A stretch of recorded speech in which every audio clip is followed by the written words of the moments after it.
it sort of started those global doors, helping you, do the global football from a global sales director, and sort of getting that world view of, Nike as a business, which is a global business? It was just a remarkable opportunity. I mean, you for someone, a young kid out of Melbourne in Australia, and you're there in Argentina at a Boca Juniors game and meeting with them, and then at that stage you had Manchester United and you're working with them, and then you're moving to Mexico or the Indian team. It was just such a fortunate opportunity to go and spend time and see what the passion that people have for sport and for their club and their team, and we're able to grow the business.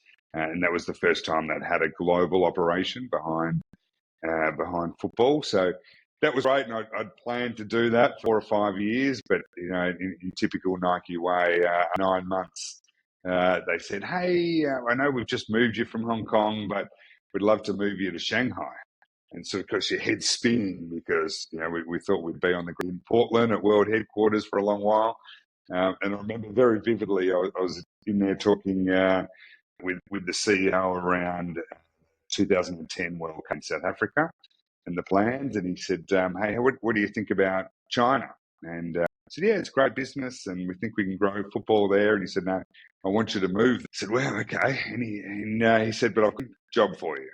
And I said, "Okay, what do you want me to do?" And he said, "Hey, I want you to move there, and I want you to open 5 new Nike stores." And I said, I think we can do that. We did that in Australia and in Asia, and no trouble. And over the course of the year, I think we'll get the right locations, and 5 in a year, I think will go well. He said, no, 5 every day.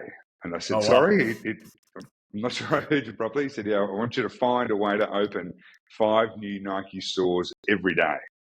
And I just couldn't get my head around it. That was the big problem doing that. Yeah, we had. Well, that's amazing, and I guess just putting that challenge in front of you. Is it very much the Nike way of setting that bar really high and just expecting, just do it, so to speak? Absolutely, and that's part of the culture that I really connected with, because big, bold challenge. How do you go and find a way to make it happen? And even the same as after being in China and running commercial in all the regions, my last job was back in Portland, looking after emerging markets. I was vice president of emerging markets commercial.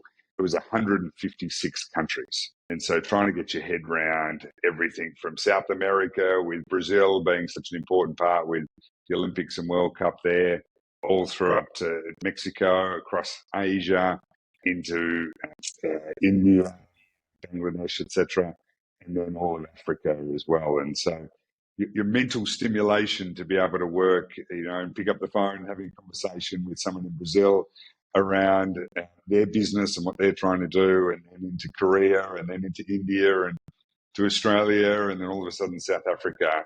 Again, it was just such that Nike spirit of, yes, it's a big business. It was $5 billion US, but find a way to figure it out and grow it, and we'll have to do that. There's a lot of businesses like Nike, but also in sport, that sort of bundle emerging markets in, his big growth opportunity, and everything sort of gets put in them. But like you said, there's different things culturally, different market forces at play.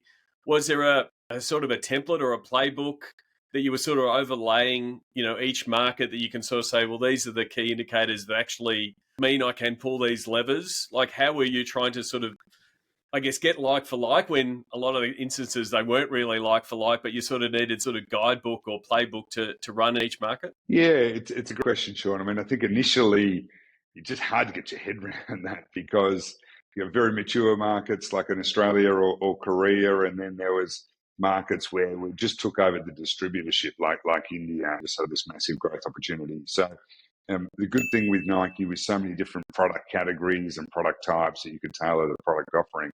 But I think where I got to in the end is really, there was always 3 things that we wanted to do. One was get the team right.